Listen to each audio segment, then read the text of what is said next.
Hello বন্ধুরা, কেমন আছেন? আশা করি ভালো হবেন। আমিও ভালো আছি। আজকে বানাচ্ছি আমি আলুদম। এই যে দেখুন, সব করে রেখেছি। আলু ছুলে ছালে এই যে মটরশুঁটি দিয়ে আলুদম বানাবো। এই যে দেখতে থাকুন কেমন লাগছে।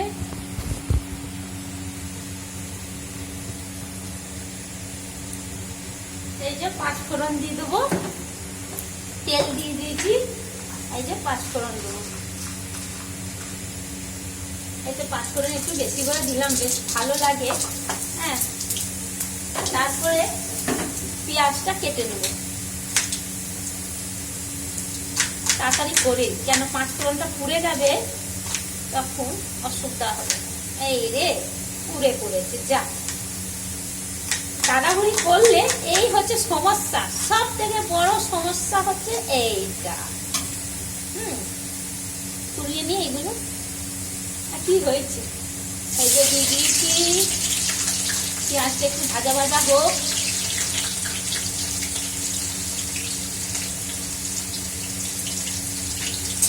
বেশ লাল লাল হবে।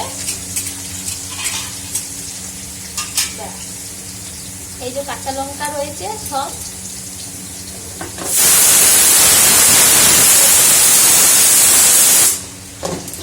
আর এইদিকে ডাল চাপানো রয়েছে কুকারে। এই যে আলু তো নুন দিয়ে দিচ্ছি পরিমাণ মতো। ব্যাস, ভাজা ভাজা সব হয়ে গেছে, বেশ ভালো লাগছে। এই তো সব আছে, গরম মশলা, আদা, রসুন, টমেটো সব আছে।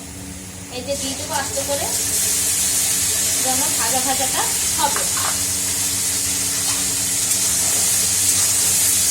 নাড়াচাড়া করে নিই, না হলে শীতেটা পরে গায়ে একবারে। আর এই যে মশলা করে রেখেছি, এই মশলা তো সব ধনে উনে আছে, অল্প দেবো, 2 চামচের মতন দিলাম, বেশি দেবো না, কেন ভালো লাগবে না। আর এই যে কিছুটা হাফ বেটেছিলাম, আর এই যে কিছুটা কেটে দিই, তাহলে কি ওর স্বাদটা বেশ টক টক ফ্লেভার আসবে, ভালো লাগবে। স্বাদটা টক টক ভাব খুবই ভালো লাগে। আর এখানে টক জাট, বাপরে বাপ। একটু তেল করে দিলাম মাছ গ্যাসটা, একটু নাড়াচাড়া করছি, মশলাগুলো হোক। আর তারপরে আলু সিদ্ধ ছুলে ছালে আলু আর সব করে রেখে দিয়েছি, তাহলে তাড়াতাড়ি হবে। আর এই যে মশলার যতটা লেগেছিল,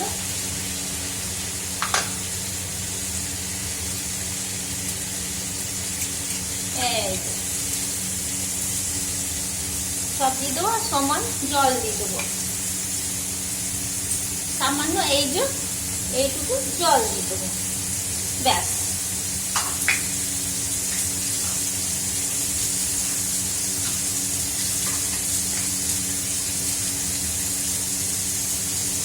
এই যে জল এনে রেখেছি।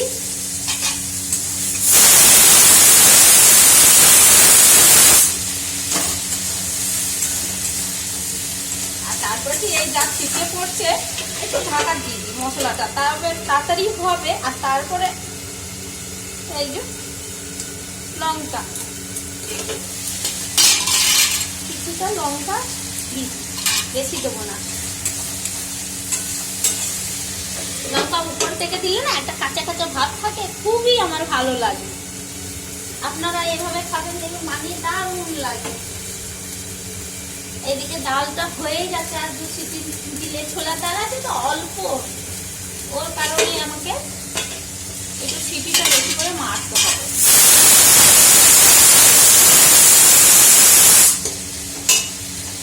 ডালটা না নাহলে সেদ্ধ হতে চায়নি। টমেটোর গুলো গলে যাচ্ছে, বেশ ভালো লাগছে। বেশ মাথায় মাথা খাবো, খুব গ্রেভি গ্রেভি, একদম জল জল দেবো না, খুব কম দেবো।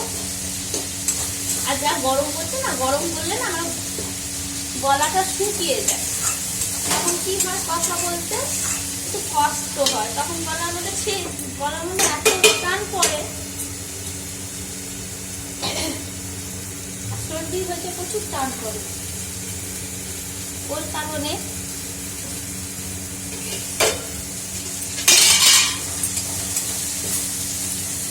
এই যে একটু ভাজা ভাজা বেশ করছে, ভালো লাগছে। মশলাগুলো কষানো হয়ে গেলে এখন আলু দেবো না, আলুগুলো একবার ছোট ছোট ভেঙে যাবে, তখন আর কি ভালো লাগবে না। বেশ একটু গোটা গোটা থাকবে, ছোট ছোট আলু তো একবার এই যে দেখুন এই সাইজ, বেশ ভালো লাগবে। ওর কারণে গলাটা একবার ইয়ে হচ্ছে, টান টান করা মনে হচ্ছে ওখানে একবার কিছু লেগে গেছে অমনি। যা হোক, কিছু মনে করবেন না আপনারা, আর কি বলবো। আপনাদের আশীর্বাদ ভালোবাসা এটাই হচ্ছে সব থেকে বড় আমার পাওনা।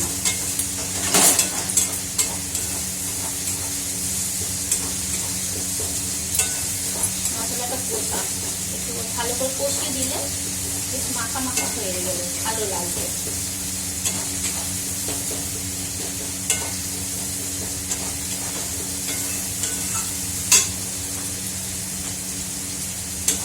আর এই হাতগুলো শিরাগুলো কি টান টান করে, ইউরিক অ্যাসিড বেড়ে গেছে, এই শিরাগুলো টান টান করে।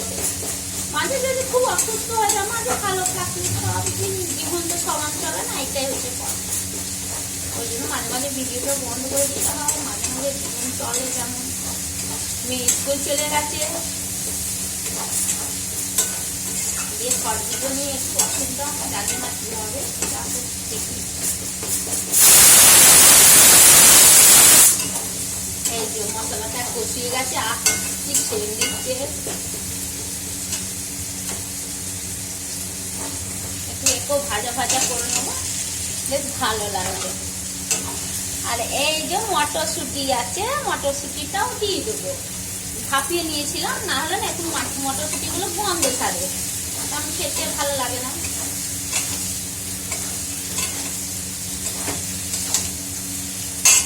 বেশি ইয়ে করবো না, না হলে ভেঙে যাবে।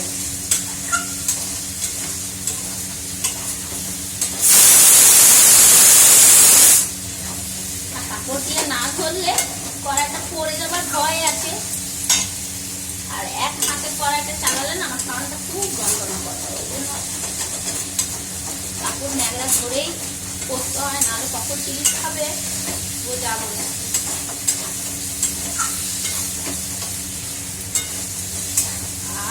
খুব সুন্দর সেন্ট, ভালো লাগে।